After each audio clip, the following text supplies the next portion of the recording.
آج کی اور کل کی آخری کلاسیں انشاءاللہ، ایک تو بہت قیمتی کلاسیں ہیں انشاءاللہ، آپ دیکھیں گے کہ بہت اہم سبق ہیں اس میں، اور ایک یہ کہ آخری کلاسیں، اس لیے کوشش کیجیے کہ مزید توجہ کے ساتھ بیٹھیے۔ اللہ سبحانہ وتعالیٰ آپ کو بیٹھنا قبول فرمائے۔ ان الحمد للہ نحمدہ ونصلی علی رسولہ الکریم، اما بعد۔ سورہ توبہ کی آیت نمبر 118 دیکھیے، اللہ سبحانہ وتعالیٰ نے ارشاد فرمایا وَعَلَى الثَّلَاثَةِ، اور ان 3 لوگوں پر الَّذِينَ خُلِّفُوا، جو پیچھے رہ گئے تھے، یا یوں کر لیجئے کہ جو پیچھے کر دیے گئے تھے، حتیٰ یہاں تک کہ اذا ضاقت علیہم الارض، جب زمین ان پر تنگ ہو گئی، بما رحبت، اپنے وسیع ہونے کے باوجود، وضاقت علیہم انفسہم، اور ان کی جانیں بھی ان پر تنگ ہو گئی، وظنوا، اور انہیں یقین ہو گیا، اللہ ملجأ من اللہ، کہ آج کوئی پناہ گاہ نہیں ہے اللہ سے بچنے کی، الا الیہ، مگر اسی کی طرف، ثم تاب علیہم، پھر اس نے ان کی توبہ قبول کر لی، لیتوبوا، تاکہ یہ توبہ کر لیں، لوٹ آئیں۔ ان اللہ هو التواب الرحیم، یقیناً اللہ تعالیٰ ہی بہت زیادہ توبہ قبول کرنے والا اور بہت زیادہ رحم کرنے والا ہے۔ اس لیے آیت میں اللہ سبحانہ وتعالیٰ نے فرمایا کہ اللہ تعالیٰ نے نبی کریم صلی اللہ علیہ وسلم کی اور مہاجرین اور انصار کی توبہ قبول کر لی، تو نبی کریم صلی اللہ علیہ وسلم کے ساتھ ہیں۔ اس آیت میں توبہ قبول کرنے کا تذکرہ پیچھے والا بھی ہے کہ اس طرح ان کی قبول کر لی، اس طرح ان 3 لوگوں کی بھی اللہ تعالیٰ نے توبہ قبول کر لی جو پیچھے رہ گئے تھے، یا قرآن کے الفاظ کے مطابق جو پیچھے کر دیے گئے تھے، تو اللہ تعالیٰ نے ان کی توبہ بھی قبول کر لی۔ اس سے پتہ چل رہا ہے کہ انسان اپنی مرضی سے ہر نیکی نہیں چھوڑتا، بلکہ اللہ سبحانہ تعالیٰ کی توفیق ہوتی ہے جو اللہ تعالیٰ کبھی کبھی چھین لیتا ہے اور آدمی کو نیکی سے پیچھے کر دیتا ہے۔ ایک تو یہ نا کہ آپ نیکی سے پیچھے خود رہ گئے، ایک یہ ہے کہ اللہ سبحانہ تعالیٰ نے کر دیا، اور یہ بدبختی کی انتہا ہوتی ہے جب اللہ سبحانہ تعالیٰ ایک بندے کو نیکی کرنے کی توفیق ہی نہ دے۔ اس چیز سے بچنا چاہیے۔ یہ اصل میں 3 لوگوں کا قصہ ہے، اس کا سورہ توبہ میں گاہے بگاہے میں نے تذکرہ کیا کہ یہ لوگ پیچھے رہ گئے تھے، غزوہ تبوک سے پیچھے رہ گئے تھے۔ یہ 3 لوگ کعب ابن مالک رضی اللہ تعالیٰ عنہ، حلال ابن امیہ اور مرارہ ابن ربیع رضی اللہ تعالیٰ عنہ، یہ سچے اور مخلص مومن تھے، عام طور پہ نبی کریم صلی اللہ علیہ وسلم کے ساتھ جہاد پر جایا کرتے تھے، لیکن غزوہ تبوک میں بغیر کسی عذر کے، بغیر کسی بہانے کے، یہ بیمار بھی نہیں تھے، یہ تنگ دست بھی نہیں تھے کہ ان کے پاس سواری نہ ہو، یہ اتنے زیادہ کمزور بھی نہیں تھے کہ جا ہی نہ سکیں، غریب بھی نہیں تھے، اللہ تعالیٰ نے ان کو مال بھی دیا تھا، لیکن بغیر کسی وجہ کے، سستی کی وجہ سے پیچھے رہ گئے تھے۔ ان لوگوں کا تذکرہ ہے، بجائے اس کے کہ میں آپ کو مزید کچھ بھی تفصیل بتاؤں، صحیح بخاری میں ان لوگوں کا پورا قصہ بڑی وضاحت کے ساتھ، بڑی ڈیٹیل کے ساتھ سیدنا کعب ابن مالک رضی اللہ تعالیٰ عنہ نے بیان کیا ہے، وہ پورا قصہ میں آپ کے سامنے رکھتا ہوں، یہ آیت آپ کو خود بخود پتہ چل جائے گی۔ تو عبد الرحمن ابن عبداللہ ابن کعب ابن مالک، کعب ابن مالک کے جو پوتے ہیں عبد الرحمن ابن عبداللہ، وہ کہتے ہیں مجھے میرے والد عبداللہ بن کعب ابن مالک نے بتایا، اور عبداللہ بن کعب ابن مالک رضی اللہ تعالیٰ عنہ یہ اپنے والد کعب بن مالک کے گائیڈ تھے، قائد تھے۔ جب کعب ابن مالک کی بینائی چلی گئی تھی، آنکھوں میں بینائی نہیں رہی تھی، تو یہ اپنے والد کو مسجد میں لے کے جاتے، کہیں جانا ہوتا تو یہ ساتھ رہتے تھے۔ کہتے ہیں سمیت کعب ابن مالک رضی اللہ تعالی عنہ، میں نے کعب ابن مالک رضی اللہ عنہ سے سنا، یحدث حین تخلف عن قصۃ تبوک، انہوں نے بتایا جب وہ پیچھے رہ گئے تھے تبوک کے قصے میں، تو انہوں نے مجھے یہ واقعہ بتایا، کہنے لگے قال کعب رضی اللہ عنہ نے بتایا لم اتخلف عن رسول اللہ صلی اللہ علیہ وسلم فی غزوۃ غزاها الا فی غزوۃ تبوک، نبی کریم صلی اللہ علیہ وسلم نے جتنی بھی لڑائیاں لڑی، جتنے بھی غزوے کیے، جتنی جنگیں لڑی، میں کسی جنگ میں پیچھے نہیں رہا سوائے غزوہ تبوک کے، غیر انی کنت تخلفت فی غزوۃ بدر، سوائے اس کے کہ میں غزوہ بدر میں بھی پیچھے تھا، ولم یعاتب احدا تخلف عنها، کوئی آدمی بھی جو اس غزوہ بدر سے پیچھے رہ گیا تھا اللہ تعالیٰ نے اس کی کوئی سرزنش نہیں کی تھی، کوئی اللہ سبحانہ وتعالیٰ نے اس کو ڈانٹا نہیں تھا. کیوں؟ کہتے ہیں انما خرج رسول اللہ صلی اللہ علیہ وسلم یرید عیر قریش حتی جمع اللہ بینہم و بین عدوہم علی غیر میعاد. غزوہ بدر کا مسئلہ یہ تھا کہ اللہ کے رسول صلی اللہ علیہ وسلم گئے تھے کہ قریش کا جو تجارتی قافلہ جا رہا ہے اس قافلے پر حملہ کرنا ہے، جنگ کے لیے نہیں گئے تھے نبی کریم صلی اللہ علیہ وسلم. لیکن جب وہاں پہنچے بدر میں تو دشمن کے ساتھ ٹکر ہو گئی. تو یہ کوئی نبی کریم صلی اللہ علیہ وسلم کی تیاری کر کے نہیں گئے تھے کہ سارے لوگ چلو جہاد کرنے جانے ہیں، بلکہ آپ نے فرمایا جو جو میرے ساتھ چلتا ہے چلے. تو کہتے ہیں پھر ہم نہیں گئے، تو اتنا نبی علیہ السلام نے ضروری نہیں کہا تھا.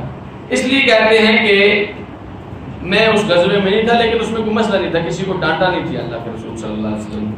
کہتے ہیں وَلَقَدْ شَهِدْتُ مَعَ رَسُولِ اللَّهِ صلی اللہ علیہ وسلم لَيْلَةَ الْعَقَبَةِ حِينَ تَوَافَقْنَا عَلَى الْإِسْلَامِ. میں نبی کریم صلی اللہ علیہ وسلم کے ساتھ اس وقت بھی تھا جب ہم عقبہ کی رات میں ہم نے اللہ کے رسول صلی اللہ علیہ وسلم کے ساتھ پختہ عہد اور معاہدہ کیا تھا کہ ہم اسلام کا ساتھ دیں گے. وَمَا أُحِبُّ أَنَّ لِي بِهَا مَشْهَدَ بَدْرٍ. کہتے ہیں اس وجہ سے مجھے اتنا پسند نہیں ہے کہ میں ادھر نہ ہوتا اور بدر میں ہوتا، تو اتنا مجھے پسند نہیں ہے. مجھے پسند ہے کہ میں وہاں تھا نا، تو یہ میرے لیے بہت اچھا ہے. یہ غزوہ بدر سے پہلے جب ہم نے انصار نے رسول اکرم صلی اللہ علیہ وسلم سے مکے کے اندر معاہدہ کیا تھا کہ ہم آپ کا دفاع کریں گے، آپ ہمارے پاس آئیں، کہتے ہیں مجھے وہ والا معاہدہ بہت پسند تھا. وَإِنْ كَانَتْ بَدْرٌ أَذْكَرُ فِي النَّاسِ مِنْهَا كَانَ مِنْ خَبْرٍ. حالانکہ کہتے ہیں کہ بدر لوگوں کو زیادہ مشہور، زیادہ لڑائی بدر کی ہے، لوگوں کے نزدیک بدر کا زیادہ تذکرہ ہوتا ہے، لیکن اس بیعت عقبہ کا نہیں ہوتا. اس لیے کہتے ہیں لوگوں کو اتنا نہیں پتا، لیکن میں چونکہ ادھر تھا اس لیے مجھے بہت پسند ہے کہ میں ادھر تھا. پھر انہوں نے دوبارہ اپنا واقعہ بیان کیا، کہنے لگے کان من خبری. کہتے ہیں میرا قصہ یہ ہے انی لم اکن قط اقوى ولا ایسر حين تخلفت عنه. میں جب نبی علیہ السلام سے غزوہ تبوک سے پیچھے رہا تھا، ان دنوں میں جتنا میں طاقتور تھا، جتنی میرے پاس اللہ تعالیٰ نے قوتیں دی تھیں اور جتنا مجھے اللہ نے آسانیاں دی تھی پہلے کبھی نہیں تھی. ان دنوں میرے پاس قوت، طاقت، آسانیاں بہت زیادہ تھیں. فی تلک الغزوۃ، اس غزوے میں واللہ مجتمعت عندی قبلہ راحلتان قط. کہنے لگے اللہ کی قسم اس سے پہلے کبھی میرے پاس دو سواریاں نہیں ہوتی تھی، لیکن اس وقت دو تھی. حتی جمعتهما فی تلک الغزوہ. کہتے ہیں میں نے اس غزوے میں دو سواریاں جمع کی تھی. ولم یکن رسول اللہ صلی اللہ علیہ وسلم یرید غزوۃ الا مر بغیرها. نبی کریم صلی اللہ علیہ وسلم کا طریقہ کار یہ تھا کہ آپ جہاں بھی جنگ کے لیے، غزوے کے لیے جاتے تھے، آپ لوگوں کے ساتھ توریہ کرتے، آپ لوگوں کو کہیں اور کا پوچھ رہے ہوتے تھے. آپ جب بھی کہیں جانا ہوتا نا، مثلا مشرق کی طرف جانا ہے تو آپ اس طرف کا کوئی راستہ پوچھ رہے ہوتے تھے. لوگ سمجھتے شاید ادھر جانا ہے، اس لیے تاکہ لوگوں کو پتہ نہ چلے، بات دشمنوں تک پہنچ نہ جائے. تو نبی کریم صلی اللہ علیہ وسلم بات چھپا کے رکھتے تھے. لیکن جب غزوہ تبوک کی باری آئی، کہنے لگے غزاها رسول اللہ صلی اللہ علیہ وسلم فی حرب شدید واستقبل سفرا بعیدا ومفازا معدوبا کثیرا. اس غزوے میں گرمی بہت زیادہ تھی، سفر بہت دور کا تھا اور دشمن بہت بڑا تھا. تو اس لیے فجلّ للمسلمین امرهم لیتأہبوا قربۃ غزوہم. نبی علیہ السلام نے مسلمانوں کو ساری بات وضاحت کے ساتھ بتا دی تاکہ لوگ تیاری کر لیں. فأخبرهم بوجهه الذي يريد والمسلمون مع رسول اللہ صلی اللہ علیہ وسلم کثیر. نبی علیہ السلام نے لوگوں کو بتا دیا کہ آپ نے کدھر جانا ہے. عام طور پہ نہیں بتاتے تھے نا، لیکن یہ لڑائی چونکہ سخت تھی اس لیے آپ نے بتایا تاکہ لوگ صحیح تیاری کر لیں. اور فرمانے لگے کہ مسلمان بھی رسول اکرم صلی اللہ علیہ وسلم کے ساتھ بہت زیادہ تھے. بلا یجمعهم کتاب حافظ یرید الدیوان. کہتے ہیں کوئی رجسٹر میں وہ نام اتنے زیادہ تھے کہ کاپی پہ رجسٹر پہ آ نہیں سکتے تھے. کوئی بندہ ان کو لکھنا چاہے نا ان کا کھاتا تو وہ نہیں آتا تھا. کعب کہنے لگے کہ فما رجل یرید ان یتغیب الا ظن انه سيخفى له ما لم ينزل فيه وحی اللہ. کہنے لگے کہ اتنے زیادہ لوگ تھے کہ اگر کوئی بندہ چھپنا چاہتا نا، نبی علیہ السلام کی نظروں سے اوجھل ہو کے سائڈ ہو جاتا تو ہو سکتا تھا. اتنے بندے تھے، سوائے اس کے کہ اللہ تعالیٰ وحی کے ذریعے بتا دیتا کہ فلانی گیا تھا، ورنہ رسول اکرم صلی اللہ علیہ وسلم سے چھپنا بڑا آسان تھا اس غزوے میں. دیکھیں 8-10 لوگ ہونا تو ہر بندے کی نظر میں ہوتا فلانا ہے کہ فلانا نہیں ہے، لیکن ادھر اتنے زیادہ لوگ تھے کہ نبی علیہ السلام کو بھی پتہ نہ چلتا، اتنے زیادہ لوگ تھے. تو اس لیے کہتے ہیں کہ چھپنا چاہتا تو آسانی سے چھپ سکتا تھا. وغزا رسول اللہ صلی اللہ علیہ وسلم تلک الغزوۃ حین طابت الثمار والظلال. وہ جب لڑائی نبی علیہ السلام نے لڑی تو وہ اس وقت تھی جب پھل تقریباً پک چکے تھے اور سائے بڑے عمدہ لگتے تھے. صحیح گرمی تھی نا، تو لوگ باغ کے سائے میں بیٹھنا پسند کرتے تھے، ریگستانوں میں سفر کرنا پسند نہیں کرتے تھے۔ لوگ پکے ہوئے پھل اتارنے کے چکروں میں تھے کہ ہم ابھی اپنے باغوں سے پھل اتاریں گے، لیکن ادھر رسول اکرم صلی اللہ علیہ وسلم نے غزوہ تیار کر لیا۔ وتجهز رسول اللہ صلی اللہ علیہ وسلم والمسلمون معه، نبی کریم صلی اللہ علیہ وسلم اور باقی مسلمانوں نے تیاری کر لی کہ اب ہم نے نکلنا ہے۔ کہتے ہیں میں نے کیا کیا، میں روزانہ نکلتا گھر سے کہ آج تیاری کرتے ہیں جہاد کی، تو کہتے ہیں فارجعوا بلم اقضی شیئا، میں جب شام کو واپس آتا تو کوئی فیصلہ نہ کر پاتا کہ میں نے کیا کرنا ہے کیا نہیں کرنا، پھر اگلے دن نکلتا پھر واپس آ جاتا، میں آگے کہتا انا قادر علیہ، کوئی مسئلہ نہیں، آج تیاری نہیں کی میں کر لوں گا، میرا کوئی مسئلہ نہیں، میرے پاس بڑا آج کل مال ہے ماشاءاللہ۔ کہتے ہیں فلم یزل یتمادى بی حتی اشتد بالناس الجد، کہتے ہیں میں اسی چکروں میں رہا کہ لوگوں نے تیاری کر لی اور سامان باندھ لیا۔ فاصبح رسول اللہ صلی اللہ علیہ وسلم والمسلمین معه ولم اقضی من جہاز شیء، اب اللہ کے رسول صلی اللہ علیہ وسلم اور مسلمین نکل پڑے، لیکن ابھی تک میں نے اپنا کوئی فیصلہ کیا ہی نہیں تھا۔ سستی دیکھیے نا، سستی کی انہوں نے، ہر روز سوچتے تھے آج کر لوں گا، کل کر لوں گا، آج کر لوں گا، کل کر لوں گا۔ آج وہ دن آ گیا کہ مسلمان نکل بھی گئے، رسول اکرم صلی اللہ علیہ وسلم نکل بھی گئے، پھر بھی میں اپنے آپ کو تسلی کیا دے رہا ہوں کہ میں کر لوں گا، کوئی بات نہیں، میرے پاس ہے۔ تو کہنے لگے کہ فقلت وتجهز بعده بيوم او يومين ثم الحقهم، میں نے دل میں کہا کہ کوئی بات نہیں، ایک دو دنوں میں تیاری کر کے جہاں وہ پہنچے میں وہاں پہنچ جاؤں گا، میرا کوئی مسئلہ نہیں، اکیلا آدمی نکل جاؤں گا۔ کہتے ہیں فغدوت بعد ان فصلوا ليتجهز فرجعت ولم اقض شيئا، وہ نکل گئے تو میں پھر نکلا، چل آج تیاری کر لیتا ہوں، پھر واپس آ گیا، میں نے کوئی فیصلہ نہیں کیا۔ ثم غدوت ثم فرجعت ولم اقض شيئا، اگلے دن پھر میں گھر سے نکلا کہ آج تیاری کرتا ہوں، پھر میں نے کچھ نہیں کیا۔ تو آپ انداز دیکھ رہے ہیں ہم لوگوں کی عبادتیں بھی بس اوقات ایسی ہوتی ہیں۔ کہتے ہیں فلم یزل بی حتی اسرع وتفارط الغزو، کہتے ہیں میں اسی طرح رہا، مسلمان جلدی جلدی غزوہ تبوک کے لیے پہنچ بھی گئے اور جنگ کا ٹائم بھی ہو گیا۔ وہممت ان ارتحل فادرکہ، میں نے ارادہ بھی کر لیا کہ میں اب نکل کسی بھی صورت میں نکل جاؤں گا، ان کے ساتھ مل جاؤں گا۔ کہتے ہیں ولیتنی فعلت، کاش میں ایسے کر لیتا۔ ایک دن نا ویسے ہی ان کے دل میں آیا کہ آج کچھ تیاری ہے کہ نہیں، میں نے نکل جانا ہے، پھر بھی نہیں نکلی۔ کہتے ہیں کاش میں نکل جاتا، اس دن جو میں نے ارادہ کیا تھا پکا کر لیتا۔ کہتے ہیں فلم یقدر لذلک، میری مقدر میں تھا ہی نہیں۔ فکنت اذا خرجت فی الناس بعد خروج رسول اللہ صلی اللہ علیہ وسلم وطفت فیہم، جب میں لوگوں کے بیچ میں نکلتا، جب رسول اللہ صلی اللہ علیہ وسلم مسلمانوں کو لے کے نکل گئے نا، اب میں جب مدینے کی گلیوں میں نکلتا تھا، احزننی، مجھے بہت پریشانی ہوتی تھی، انی لا ارى الا رجلا مغموسا علیہ النفاق، کہ میں مدینے میں صرف انہی لوگوں کو دیکھ رہا ہوں جن کو لوگ منافق سمجھتے تھے۔ مدینے میں منافق صفت کے لوگ ہی مجھے نظر آ رہے تھے۔ او رجلا ممن عذر اللہ من الضعفاء، یا وہ غریب مسکین ضعیف کمزور بیمار لوگ نظر آتے تھے جنہیں اللہ تعالیٰ نے عذر دے دیا تھا کہ کوئی بات نہیں، تم نہ بھی نکلو تو کوئی مسئلہ نہیں۔ یا تو کمزور لوگ تھے مدینے میں یا منافق صفت لوگ تھے، اور میں جب ایسے لوگوں میں نکلتا، نہ میں منافقوں میں سے تھا نہ میں کمزوروں میں سے تھا، تو مجھے بڑی پریشانی ہوتی تھی۔ تو کہتے ہیں وَلَمْ يَذْكُرْنِي رسول اللہ صلی اللہ علیہ وسلم حَتَّى بَلَغَ تَبُوک، اچھا سارے راستے میں رسول اکرم صلی اللہ علیہ وسلم نے بھی مجھے یاد نہیں کیا، نبی علیہ السلام نے سارے راستے میں میرا بھی ذکر نہیں کیا، یہاں تک کہ تبوک پہنچ گئے۔ فقال وهو جالس في القوم بتبوک، کہنے لگے نبی کریم صلی اللہ علیہ وسلم جب تبوک میں بیٹھے ہوئے تھے لوگوں کے ساتھ، آپ نے فرمایا ما فعل کعب، وہ کعب کدھر رہ گیا، کعب نے کیا کر دیا، نہیں آیا؟ تو کہنے لگے فقال رجل من بنی سلمہ، بنی سلمہ کے ایک آدمی نے کہا یا رسول اللہ حبسہ برداہ ونزلہ فی عطفہ، دو چادروں نے کعب کو روک لیا ہے۔ نہیں آج کل کعب ڈبل چادروں میں پھرتا ہے، مال شال آیا ہوا ہے، اس وجہ سے کعب نہیں آیا۔ کعب نے اپنے گھر میں جو مال شال جمع کیا ہوا ہے نا، اس وجہ سے نہیں آیا۔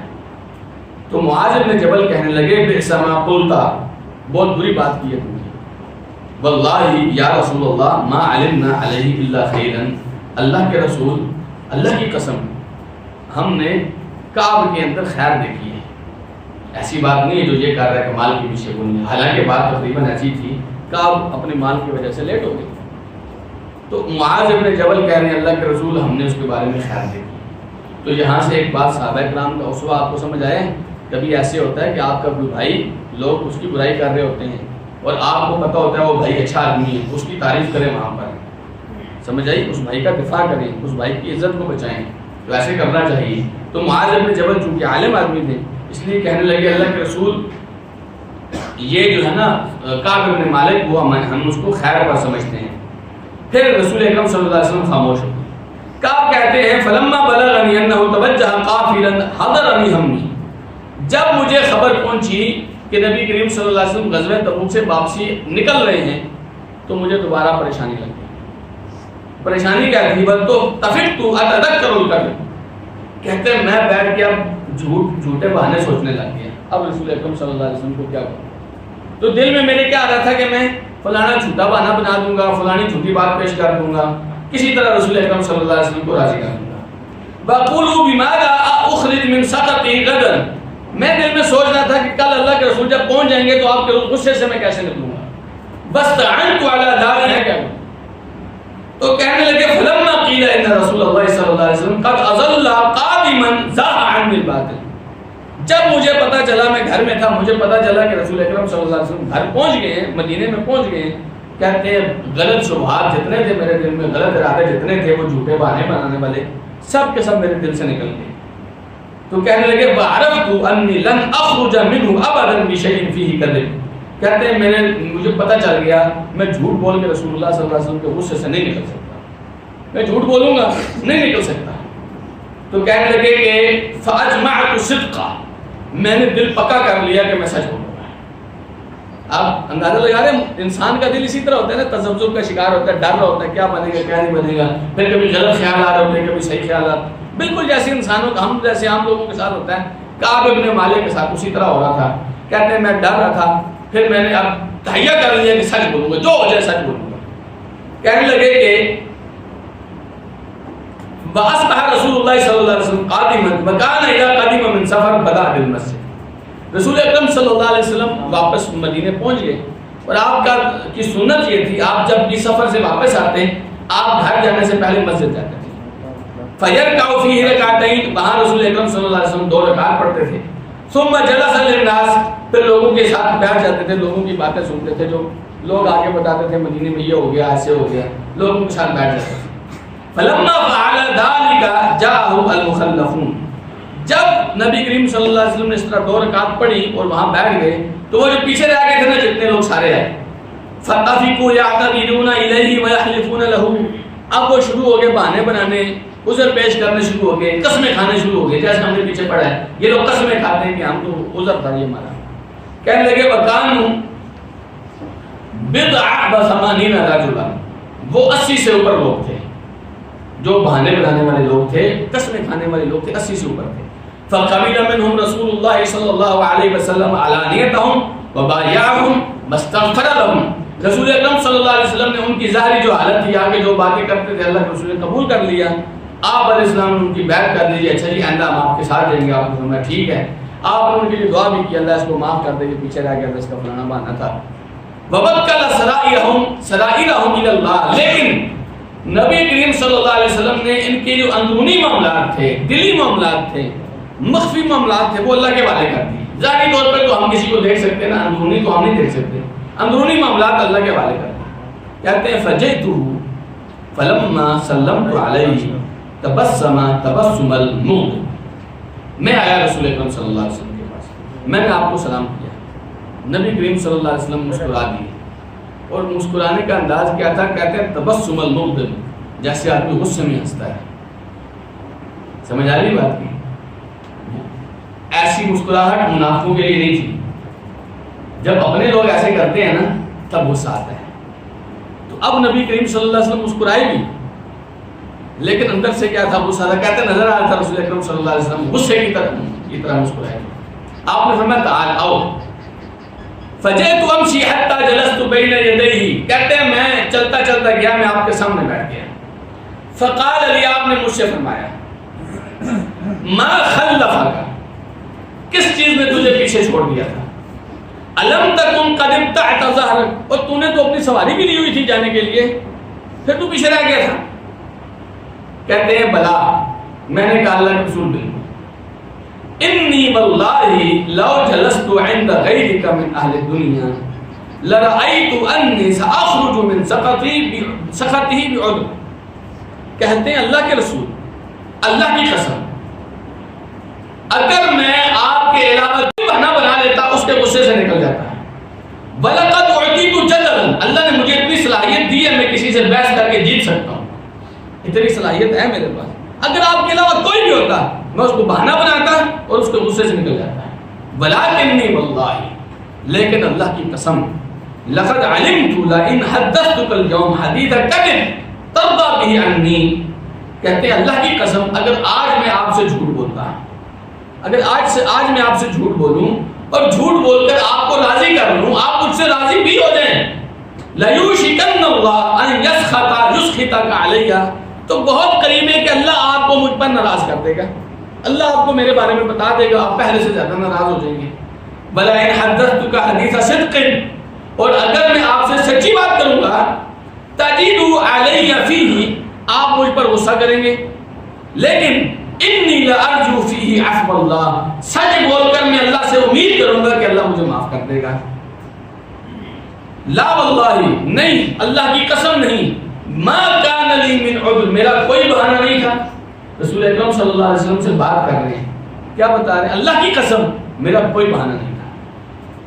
واللہ ما كنت قط اقوى ولا ایسر منی حين تخلفت عنك اللہ کی قسم جب میں آپ سے پیچھے رہا اس دن سے پہلے کبھی زندگی میں اتنی آسانیاں میں نے نہیں دیکھی تھی اتنی میں نے زور طاقت نہیں دیکھا تھا میں بڑا ٹھیک تھا.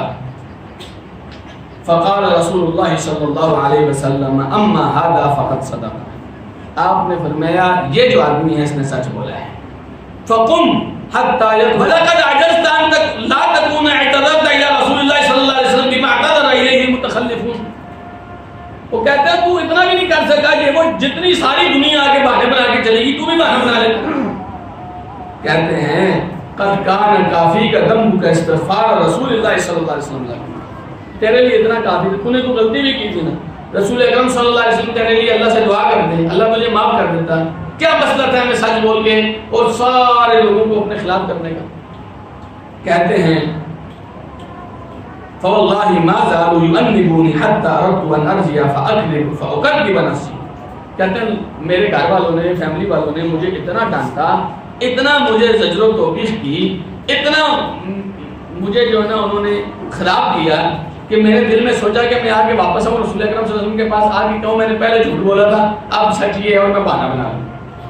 سمجھ رہے یہ جو کچھ ایسے لوگ ہوتے ہیں نا آپ کے ساتھ جو کہہ رہے ہوتے ہیں نہیں خیر ہے کوئی بات نہیں جھوٹ بھی بول دیا تو کوئی بات نہیں تو کہتے ہیں مجھے لوگوں نے اتنا تنگ کیا کہ میرے دل میں آیا کہ میں جا کے دوبارہ کہوں اللہ کے رسول میں نے جتنی باتیں کی تھی سب جھوٹی تھی سچی بات یہ ہے کہ میرا بہانہ تھا. تو کہتے ہیں میرے دل میں یہی آیا. تو میں قلت لهم میں نے ان سے کہا هل لقي هذا معي احد اور میرے علاوہ بھی کوئی اور آدمی ہے جس نے اس طرح میں نے سچ بول کے بات کی ہے اس نے بھی کی ہو. کہنے لگے نعم رجلان دو آدمی ہیں. قال مثل ما قلت انہوں نے بھی رسول اکرم صلی اللہ علیہ وسلم سے آ کر وہی بات کی جو تو نے کہی ہے. فقیل لهما مثل ما قیل لك تو ان سے بھی یہی کہا گیا جو تجھ سے کہا گیا کہ جاؤ اب اللہ کا انتظار کرو اللہ جو تمہارا فیصلہ کرے گا. فقلت من میں نے کہا کون ہے وہ دونوں تو انہوں نے کہا مرارہ ابن ربیع العمری اور حلال ابن امیہ الواقفی یہ دو بندے ہیں جو تیری طرح انہوں نے بھی آگے رسول اللہ صلی اللہ علیہ وسلم سے سچ بولا تھا اور رسول اکرم صلی اللہ علیہ وسلم نے انہیں بھی وہی کہا جو مجھ سے کہا. فذكروا لي رجلين صالحين قد شهدا بدرا کہتے ہیں کہ انہوں نے دونوں نیک بندوں کا نام لیا. اب میرے دل میں کیا آیا کہ یہ بھی دونوں نیک بندے ہیں اور یہ دونوں بدر کی لڑائی میں بھی شریک ہوئے ہیں.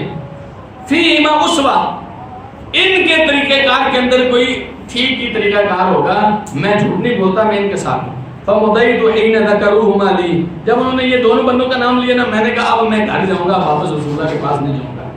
ونہا رسول اللہ صلی اللہ علیہ وسلم علی المسلمین عن کلامنا ایھا الثلاثہ رسول اکرم صلی اللہ علیہ وسلم نے مسلمانوں کو منع کر دیا کہ ان تین بندوں سے آپ نے کلام نہیں کرنا ان تین بندوں سے بائیکاٹ ہے آپ نے بات چیت نہیں کرنا. من بین من تخلف عنہ فاجتنب الناس کہتے ہیں کہ جتنے لوگ پیچھے رہے تھے ہم تینوں سے بائیکاٹ ہو گیا لوگ ہم سے بائیکاٹ کرنے لگے ہم سے دور ہونے لگے. فتغیروا لنا کہتے ہیں لوگوں نے اپنے چہرے ہی بدل لیے ہم سے. حتی تنکرت فی نفسی الارض فما ہی التی عارف کہتے ہیں میں نے دل میں زمین بھی مجھے عجیب عجیب لگنے لگ گئی یہ وہ زمین تھی نہیں جس زمین کو میں پہچانتا تھا. یہ وہ مدینہ تھا ہی نہیں جس مدینے کو میں جانتا تھا. یہ جو مدینے والے مجھے لوگ مجھ سے بات نہیں کرتے تھے. فلبثنا علی ذلک 50 لیلہ. کہتے ہیں یہ بائیکاٹ ہم نے 50 راتوں میں گزارا تھا, 50 دن بائیکاٹ رہا تھا. فاما صاحبایا فاستکانا وقعدا فی بیوتہما یبکیان. میرے جو دونوں ساتھی دوسرے تھے وہ دونوں گھر بیٹھ گئے اور گھر میں روتے رہتے, ہر ٹائم روتے رہتے تھے. کہتے ہیں واما انا فكنت اشب القوم اجلبهم فكنت اخرج فاشهد الصلاه مع المسلمين. کہتے ہیں لیکن میں جو تھا میں جوان تھا, ان دونوں سے وہ تھوڑے عمر کے تھے, میں جوان آدمی تھا, تو میں مضبوط آدمی بھی تھا, اس لیے میں گھر نہیں بیٹھا, میں آتا تھا بازار میں, مسجد میں آتا تھا, نماز پڑھتا تھا مسلمانوں کے ساتھ, باطوف فی الاسواق, بازاروں میں چکر لگاتا تھا, ولا یکلمنی احد, لیکن ان بات نہیں مجھ سے کرتا تھا. ان دونوں سے تو جب بائیکاٹ برداشت نہیں ہوا نا, وہ تو گھر بیٹھ گئے, لیکن کہتے ہیں میرا دل مضبوط تھا, تو میں آتا, لوگوں کے سامنے آتا, لیکن لوگوں میں کوئی ان سے بات چیت نہیں کرتا تھا. وآتی رسول اللہ صلی اللہ علیہ وسلم. اب ذرا ایک محبت کا منظر دیکھیے. کہتے ہیں میں رسول اللہ صلی اللہ علیہ وسلم کے پاس بھی آتا, فاسلم علیہ, میں آپ کو سلام بھی کرتا, وہو فی مجلسہ بعد الصلاۃ, جب آپ نماز کے بعد اپنی جگہ پہ بیٹھتے لوگ ایک کے بات چیت کرتے تھے تو میں آ کے سلام نہیں کرتا. فاقول فی نفسی, میں دل میں سوچتا, هل حرک شفتیہ برد السلام علیہ, میں دل میں یہ سوچ رہا ہوتا رسول اکرم صلی اللہ علیہ وسلم میرا سلام کا جواب دینے کے لیے ہونٹ ہلتے ہیں کہ نہیں ہلتے. جو بات میں محسوس کر رہا ہوں آپ محسوس کر رہے ہیں کہ نہیں کر رہے ہیں. محبت کی عالم دیکھیے. اب پتہ ہے رسول اکرم صلی اللہ علیہ وسلم خفا ہیں, لیکن ساتھ ساتھ یہ دل کر رہا ہے کہ کاش رسول اللہ صلی اللہ علیہ وسلم میرے سلام کا جواب دیں, اور اندر ہی اندر دیکھ رہے ہیں کہ رسول اللہ صلی اللہ علیہ وسلم کا منہ ہل رہا ہے کہ نہیں ہل رہا. اونچا تو لازمی بات ہے, آپ خفا تھے, آپ نے جواب نہیں دینا تھا, لیکن اندر اندر دے رہے کہ نہیں دے رہے. تو کہتے ہیں ثم اصلی قریبا منہ, میں سلام کر کے رسول اکرم صلی اللہ علیہ وسلم کے قریب آ کے نماز پڑھنا شروع کرتا. سمجھ آئی. فاصارفه النظر, میں چوری چوری نظر چوری چرا کے نبی علیہ السلام کو دیکھ رہا تھا, چرا نماز کے دوران ہی ایسے نظر پھیر کے دیکھ رہا تھا رسول اکرم صلی اللہ علیہ وسلم. فاذا اقبلت على صلاتي اقبل الیہ. اب محبت صرف ادھر نہیں تھی, اللہ کے رسول صلی اللہ علیہ وسلم کا دل بھی پریشان تھا. کہتے ہیں میں جب نماز میں ہوتا نا, آگے دیکھ رہا ہوتا, تو رسول اللہ صلی اللہ علیہ وسلم چوری سے مجھے دیکھ رہے تھے. اس کی چوری سے نہ کہیے, بس ایسے نبی علیہ السلام نظر پھیلا کے مجھے دیکھ رہے تھے. کہتے ہیں کہ بَإِذَا الْتَفَتُّ نَحْوَهُ أَعْرَضَ عَنِّي, لیکن جب میں نبی علیہ السلام کی طرف نظر کرتا تو آپ منہ پھیر لیتے. سمجھ آ رہی بات. تو کہتے ہیں حتی اذا طال علیہ ذلک من جبۃ الناس, لوگوں نے اتنی میرے ساتھ اتنا کیا, میرے سے برداشت نہیں ہوا. مشیت حتی تصورت جدار حائط ابی قتادہ, میں نکلا اور میں نے ابو قتادہ کے باغ کی دیوار پھلانگی اور اندر گیا.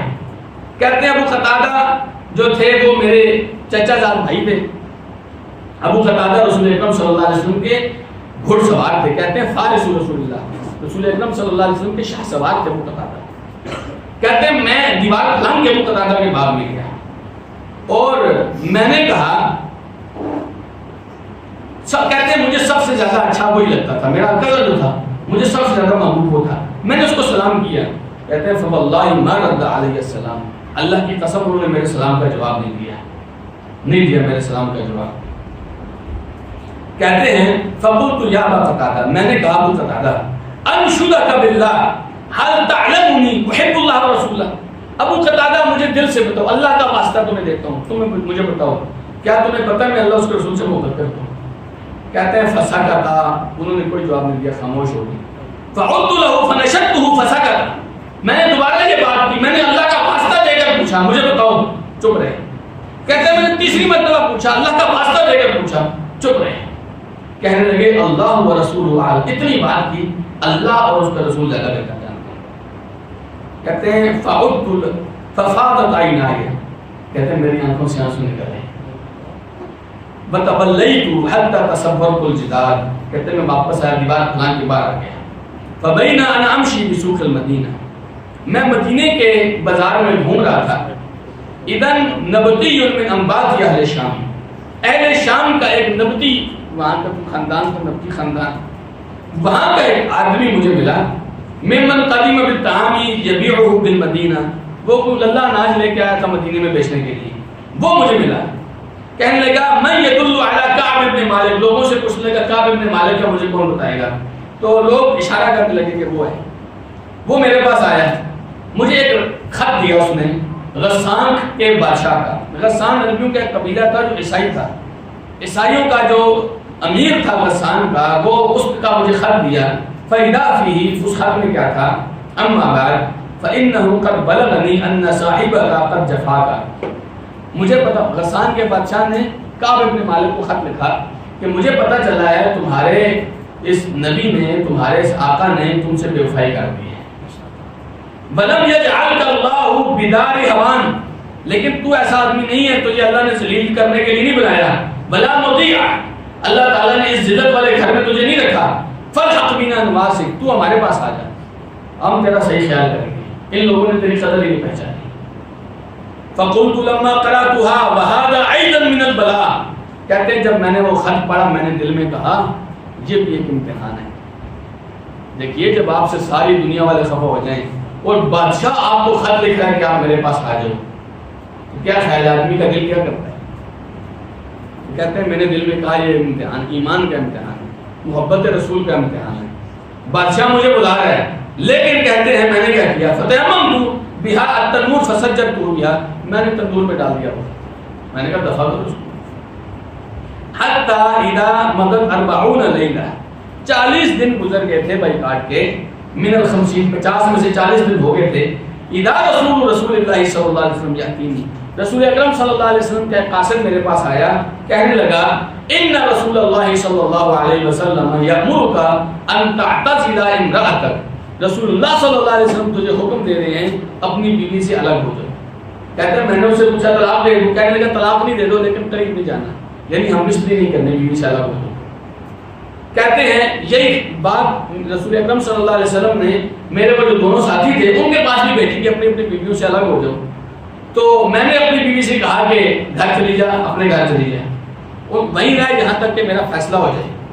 تو کعب کہتے ہیں کہ جب حلال ابن امیہ کے پاس یہ پیغام آیا تو حلال ابن امیہ کی بیوی آئی رسول اکرم صلی اللہ علیہ وسلم کے پاس، کہنے لگی میرا جو خاوند ہے وہ بوڑھا آدمی ہے اور بیکار آدمی ہے، وہ اپنے پاس سے کچھ نہیں کر سکتا، وہ حرکت بھی نہیں کر رہا، جب سے یہاں سے گیا ہے نا وہ رو ہی رہا ہے، تو کیا آپ مجھے اجازت دیتے ہیں میں اس کی خدمت کر دیا، کھانا شانا بنا دیا کروں؟ آپ نے فرمایا یہ کر لے لیکن وہ تمہارے قریب نہ آئے۔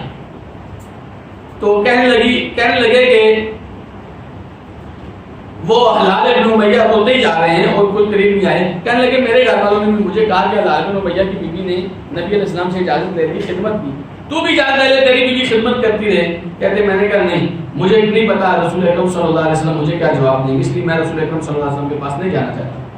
یہی حالت رہی، کہتے ہیں 10 دن اور گزر گئے، 50 دن گزر گئے، حتی کملت لنا 50 لیلہ من حین نہا رسول اللہ صلی اللہ علیہ وسلم عن کلامی، فلما صلیت صلاۃ الفجر صبح 50 لیلہ، 50ویں رات جب گزری میں نے فجر کی نماز پڑھی، وانا علی ظہر بیت من بیوتنا، میں اپنے گھروں میں گھر کی چھت پر تھا، فبین انا جالس علی الحال الذی ذکر اللہ، میں اسی طرح بیٹھا تھا جس طرح اللہ تعالیٰ نے قرآن میں ذکر کیا ہے نا، قد ضاقت علی نفسی، میری جان مجھ پر تنگ ہو گئی تھی۔ قرآن مجید میں اللہ تعالیٰ نے ذکر کیا ہے نا، وضاقت علیہم انفسہم، ان کی جانیں تنگ ہو گئی۔ کہتے ہیں وضاقت علی الارض بما رحبت، زمین تنگ ہو گئی تھی میرے پاس، اتنی بڑی دنیا ہونے کے باوجود تنگ ہو گئی تھی۔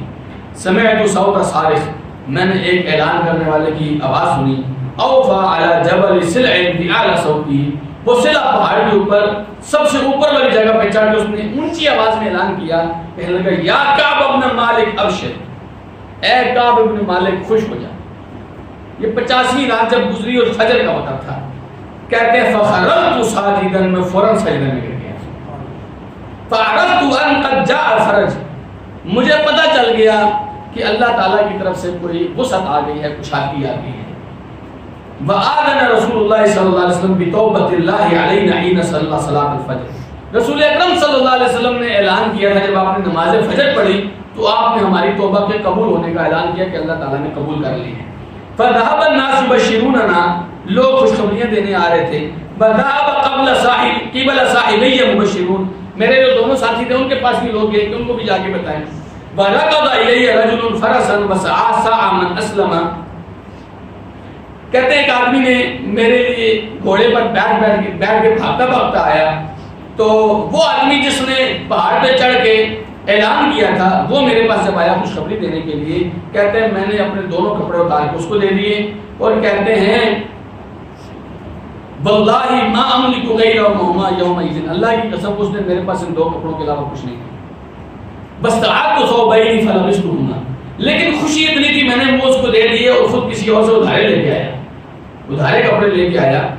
اور وانطلقت الی رسول اللہ صلی اللہ علیہ وسلم, میں رسول اللہ صلی اللہ علیہ وسلم کے پاس آیا. فیتلقانی الناس فوجا فوجا یہنئونی بالتوبہ, لوگ مجھے خوشخبریاں دینے کے لیے گروہ در گروہ آ رہے تھے, راستے میں مل رہے تھے, مبارک ہو مبارک ہو, اللہ نے توبہ قبول کر لی.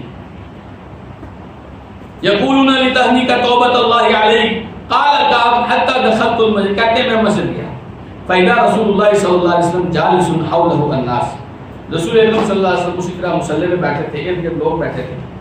فقام الی طلحہ بن عبید اللہ یحرول حتی صافحنی وہنانی, طلحہ ابن عبید اللہ اٹھ کے میرے پاس آئے اور آ کر مجھ سے مصافحہ بھی کیا, مجھے خوشخبری بھی دی.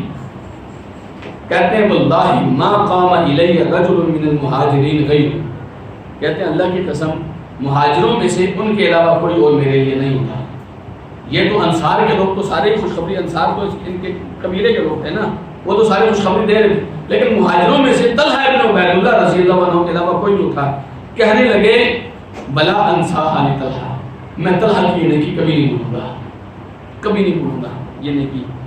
دیکھیے کبھی کبھی آپ کسی کو خوشخبری بھی دے دیتے ہیں, خوش ہو جاتے ہیں کسی کی خوشی پر, وہ نیکی ہوتی ہے آپ کی. کہتے ہیں طلحہ نے جو میرے ساتھ یہ نیکی کی ہے میں کبھی نہیں بھولوں گا.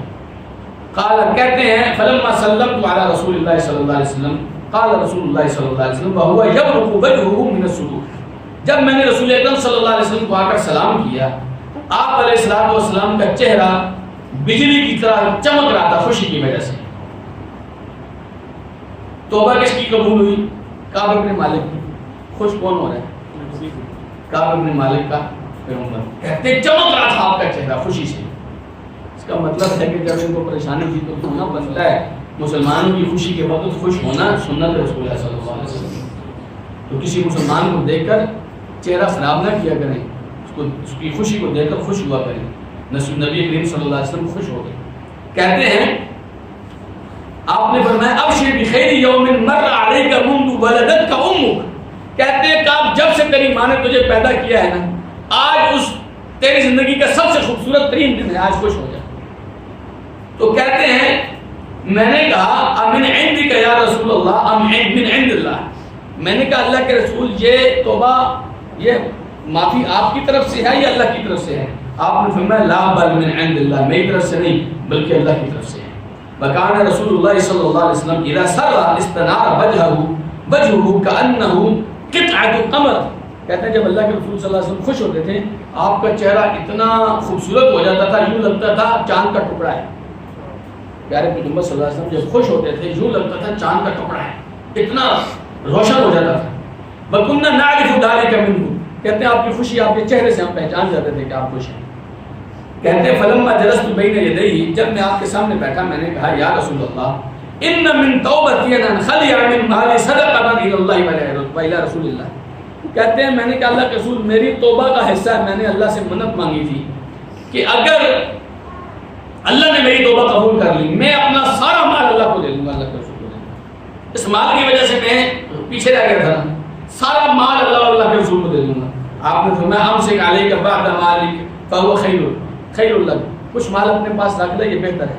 نبی علیہ السلام بالکل کنگال نہیں کرنا چاہتے تھے, تو کہتے ہیں میں جو خیبر کا حصہ ہے نا میرا وہ میں رکھ لیتا ہوں, باقی سارا سب کا ہے. تو کہنے لگے اے اللہ کے رسول انما نجانی ان اللہ انما نجانی بالصدق, اللہ نے مجھے صرف میرے سچ کی وجہ سے نجات دی ہے, میں نے سچ بولا اللہ نے مجھے نجات دی.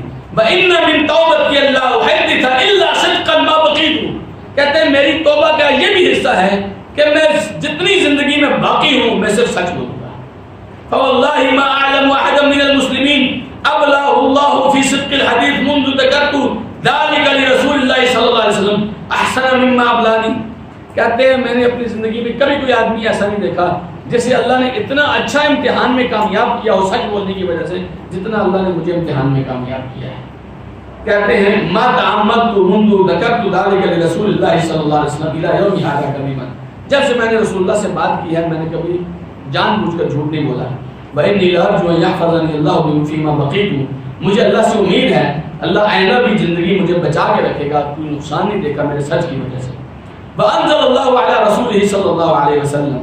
اللہ تعالیٰ نے اپنے رسول پر یہ والی آیتیں نازل کی ہیں. لقد تاب اللہ علی النبی والمہاجرین, یہ ساری آیتیں نازل کی.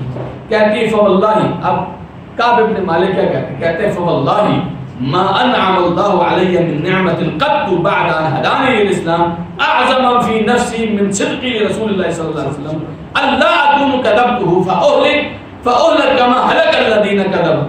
کہتے ہیں اللہ کی قسم میں جب سے اسلام لایا, اسلام لانے کی نعمت بہت بڑی تھی, اس کے بعد اللہ تعالیٰ نے اتنی بڑی مجھے نعمت نہیں دی جتنی بڑی یہ نعمت تھی کہ اللہ نے مجھے سچ بولنے کی توفیق دی. میں جھوٹ بھی بول سکتا تھا لیکن جھوٹ بول کر میں جس طرح باقی لوگ ہلاک اور برباد ہو گئے میں بھی ہو سکتا تھا.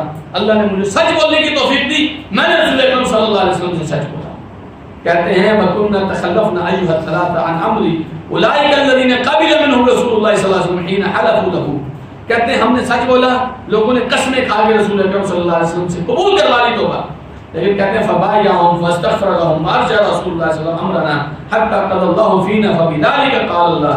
کہتے ہیں اللہ تعالیٰ نے ہمیں, نبی علیہ السلام نے ہمیں لٹکا کے رکھا یہاں تک کہ اللہ تعالیٰ نے آیت نازل فرمائی وعلى الثلاثة الذين خلفوا, وہ تین آدمی جو پیچھے رکھ دیے گئے تھے, فرمایا وليس الذي ذكر الله مما خلفنا عن الغزو انما هو تخليفه ايانا. کہتے ہیں ہم نے جو سوچا تھا ہم خود پیچھے رہ گئے ہیں, نہیں, یہ اللہ نے ہمیں پیچھے کیا تھا. بَإِرْجَاؤُنَا أَمْرُنَا عَمَّنْ حَلَفَ لَهُ وَاعْتَدَى إِلَيْهِ فَقُبِلَ مِنْهُ. کہتے ہیں اللہ سبحانہ و تعالیٰ نے ہمیں لٹکا کے جو رکھا تھا وہ اس وجہ سے یہ تین الگ ہو جائیں باقی ان لوگوں سے جنہوں نے جھوٹے بہانے بنائے.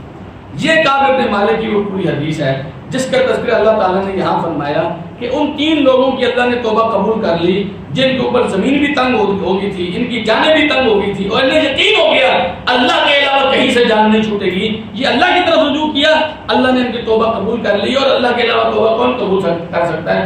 سب سے زیادہ توبہ اللہ قبول کرتا ہے, سب سے زیادہ رحمت وہ فرماتا ہے. اس لیے آیت نمبر 119 میں فرمایا یا ایھا الذین آمنوا اتقوا اللہ, اہل ایمان اللہ سے ڈرو, وکونوا مع الصادقین, اور سچے لوگوں میں سے ہو جاؤ. جس طرح یہ کعب ابن مالک نے سچ بولا تھا اس طرح کے لوگوں میں سے ہو جاؤ. سیدنا عبداللہ ابن عمر فرماتے ہیں مع محمد و اصحابہ, محمد رسول اللہ اور ان کے ساتھیوں کے ساتھ ہو جاؤ. سچے لوگوں سے مراد کون ہے؟ محمد رسول اللہ صلی اللہ علیہ وسلم اور ان کے ساتھی.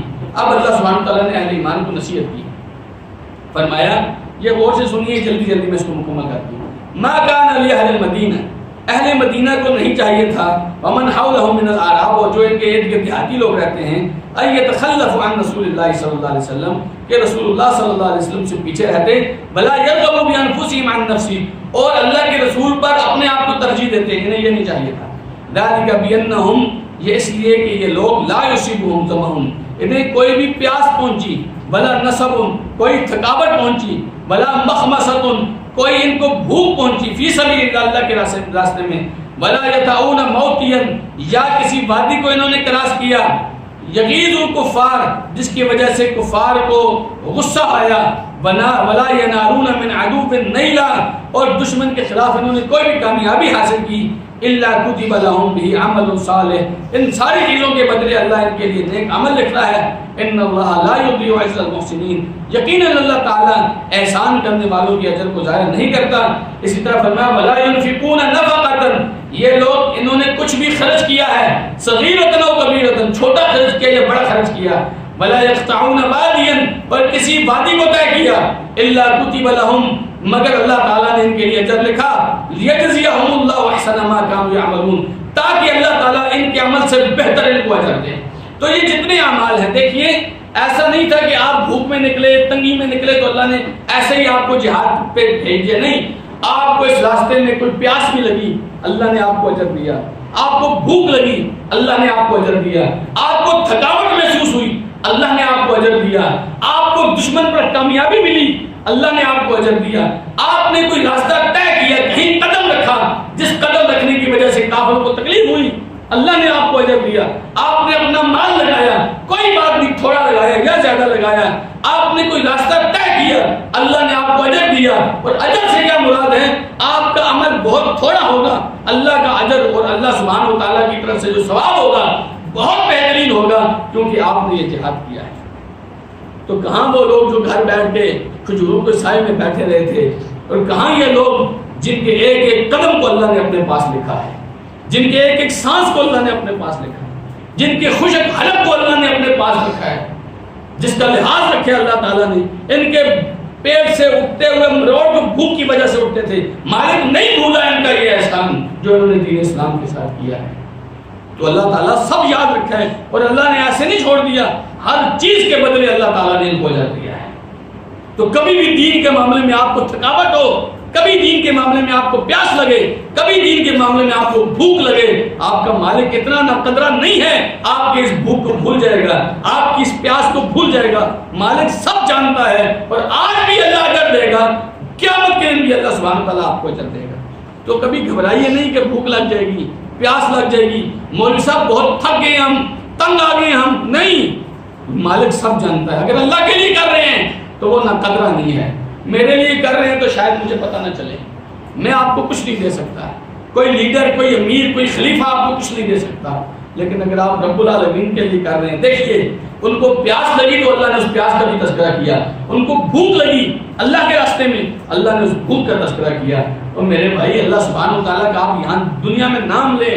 اللہ تعالیٰ فرماتا ہے فاذکرونی اذکرکم, تم میرا نام لو, میں اپنے مجلس میں تمہارا نام لوں گا.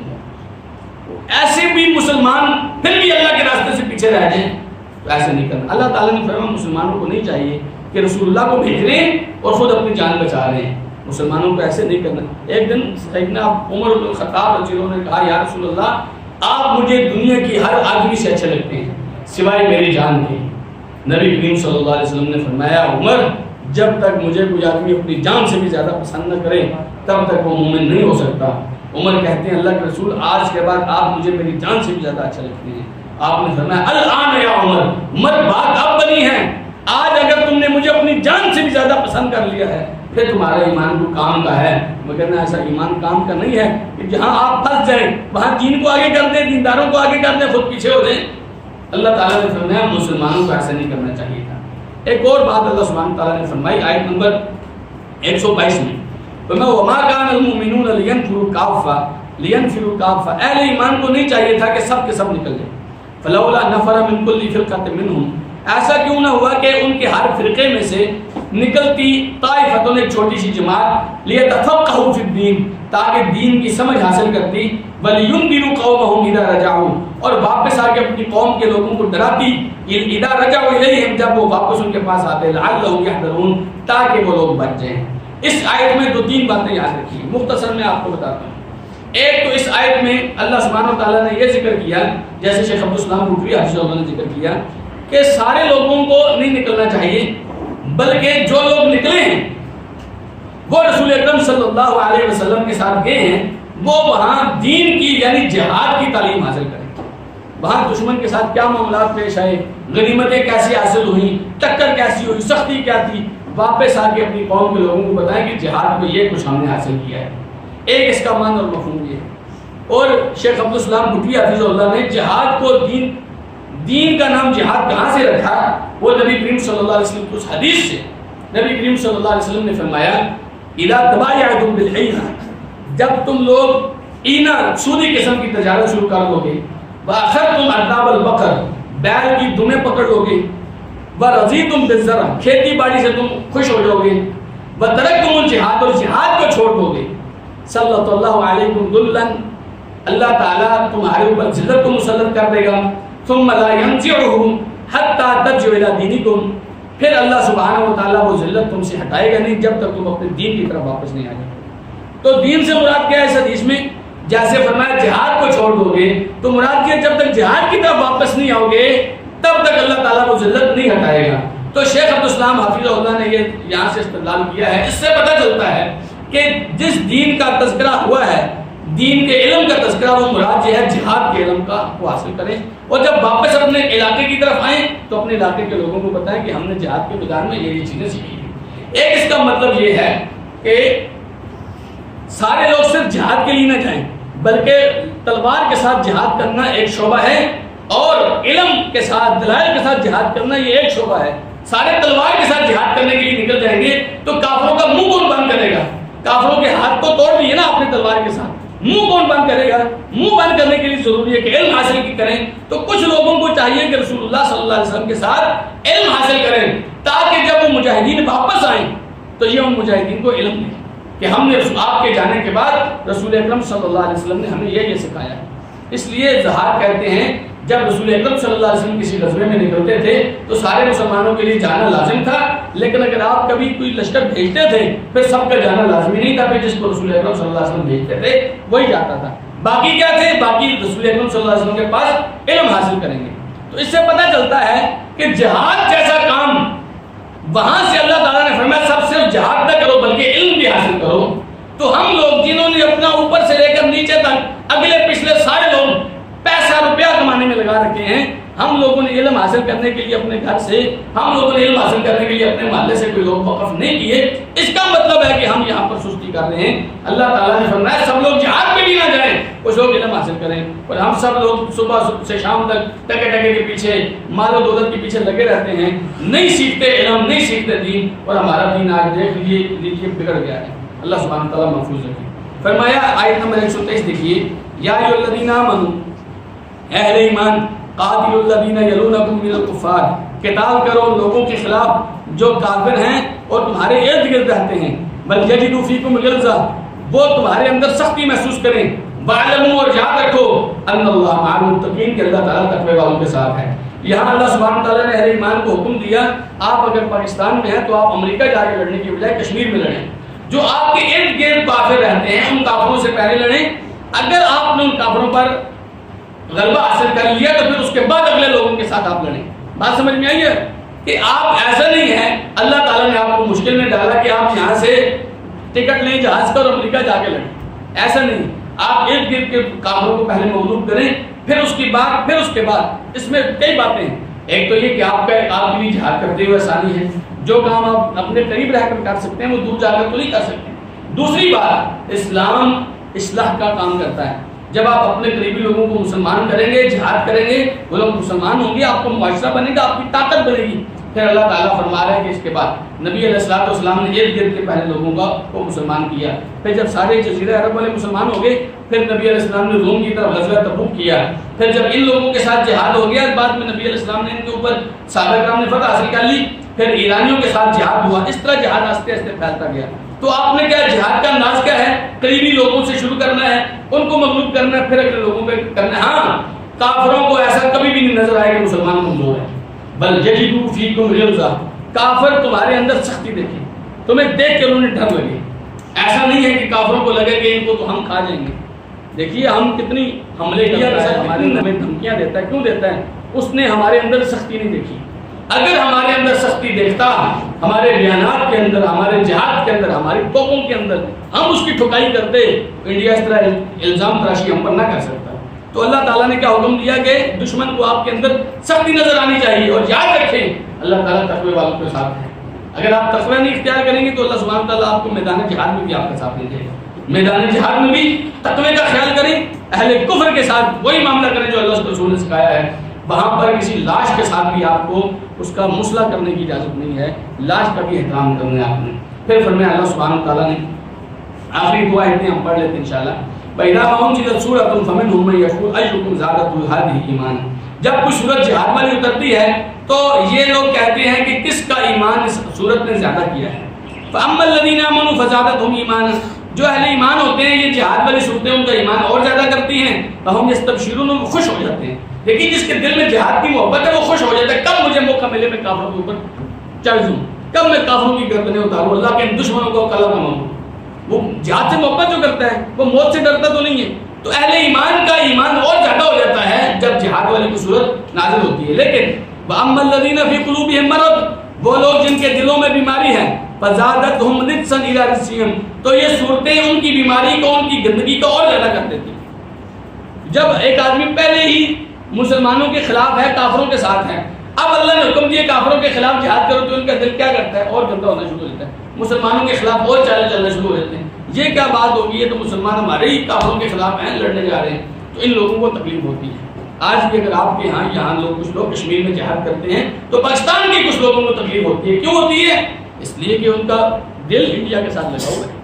وہ انڈیا کو پسند کرتے ہیں، کافروں کو پسند کرتے ہیں، ان کی جائیدادیں ہیں وہاں پر، ان کے مفادات ہیں وہاں پر، ان کو وہاں کی فلمیں اچھی لگتی ہیں. اس لیے ان کا خیال ہے کہ کشمیر کے مسلمان مرتے ہیں تو مر جائیں، انڈیا کے فوجی نہ مرے. ٹھیک ہے؟ تو جو دلوں کے بیمار ہوتے ہیں ان کی بیماری اور زیادہ ہو جاتی ہے، ان کا گن اور زیادہ ہو جاتا ہے. اس لیے جہاد کے دنوں میں آپ دیکھیں گے یہ پچھلے دنوں جو انڈیا پاکستان کے درمیان اختلافات بڑھ گئے تھے، بہت سارے ایسے لوگ تھے جو بل سے باہر نکل آئے اور انہوں نے پاکستانی آرمی کے خلاف بھی بکواس کرنا شروع کر دی. تو یہ کب ہیں؟ ان کی دل کی گندگی اور بڑھ جاتی ہے اس طریقے سے جب جہاد والی صورت نازل ہوتی ہے. ورنہ وَمَاتُوا کافرون، ایسے لوگ جب مرتے ہیں تو کافر ہو کر مرتے ہیں، ایسے لوگ جو ہیں مسلمان حالت میں نہیں مرتے. فرمایا أَوَلَا يَرَوْنَ أَنَّهُمْ يُفْتَنُونَ فِي كُلِّ عَامٍ مَرَّةً أَوْ مَرَّتَيْنِ، کیا یہ دیکھ نہیں رہے کہ انہیں ہر سال ایک مرتبہ یا دو مرتبہ آزمایا جاتا ہے. ثُمَّ لَا يَتُوبُونَ، پھر بھی یہ توبہ نہیں کرتے. وَلَا هُمْ يَذَّكَّرُونَ، اور نہ یہ کچھ سمجھ سکتے ہیں. اللہ سبحانہ تعالیٰ ہر سال میں ایک مرتبہ دو مرتبہ جہاد کے لیے لوگ نکل رہے ہوتے ہیں. یہ منافق لوگ گھر بیٹھ رہے ہوتے ہیں، شرمندہ بھی ہوتے ہیں. اللہ تعالیٰ ان کے بارے میں بات بھی واضح کرتا ہے، لوگوں کو پتہ بھی چلتا ہے منافق ہیں، پھر بھی ان لوگوں کو کبھی شرم نہیں آئی، انہوں نے اپنی منافقت سے توبہ نہیں کی. اس لیے فرمایا کہ ولا ہم انہوں نے کبھی سوچا بھی نہیں کہ ہمیں توبہ کرنی چاہیے. انہیں اس بغیرتی کے ساتھ یہ خوش ہو گئے ہیں. دیکھیے کوئی لوگ ایسے ہوتے ہیں جن کو بےزتی کی جائے تو ان کو سمجھ آتی ہے بےزتی ہوئی ہے، تو ان لوگوں کو اتنے بے شرم ہو گئے ہیں، ان کو ڈانٹا بھی جائے، ان کو اللہ سبحانہ تعالیٰ کی طرف سے سزا بھی ملے، پھر بھی ان کو کچھ نہیں ہوتا. ٹھیک، اللہ سبحانہ تعالیٰ نے فرمایا وَإِذَا مَا أُنزِلَتْ سُورَةٌ، جب ان کے اوپر کوئی سورت نازل ہوتی ہے نظر بعضهم إِلَىٰ بَعْضٍ، یہ ایک دوسرے کی طرف دیکھ رہے ہوتے ہیں. هَلْ يَرَاكُم مِّنْ أَحَدٍ، کیا تمہیں کوئی دیکھ تو نہیں رہا؟ ثُمَّ انصَرَفُوا، جب کوئی دیکھتے ہیں نا کہ مسلمانوں میں کوئی دیکھ نہیں رہا تو کھسک جاتے ہیں. صرف اللہ قلوبہم، اللہ نے دین سے ان کا دل پھیر دیا ہے. بِأَنَّهُمْ قَوْمٌ لَا يَفْقَهُونَ، کیونکہ یہ لوگ سمجھ نہیں رہے. تو جو لوگ سمجھ نہیں رہے وہ جہاد سے کھسکنے کی کوشش کرتے ہیں. جو لوگ سمجھتے ہیں اور میں ذالکم خیر لکم ان کنتم تعلمون، اگر تمہیں پتہ ہو تو یہ جہاد تمہارے لیے بڑی بہترین چیز ہے. تو اللہ سبحانہ تعالیٰ جو کچھ کہا ہے، جو کچھ سنا ہے، جو کچھ ہم نے بیان کیا ہے، اللہ تعالیٰ سمجھنے کی، غور و فکر کرنے کی، اور جہاں تک ممکن ہمارے لیے ہو سکے اللہ تعالیٰ ہمیں کرنے کی توفیق عطا فرمائے. جزاکم اللہ خیر.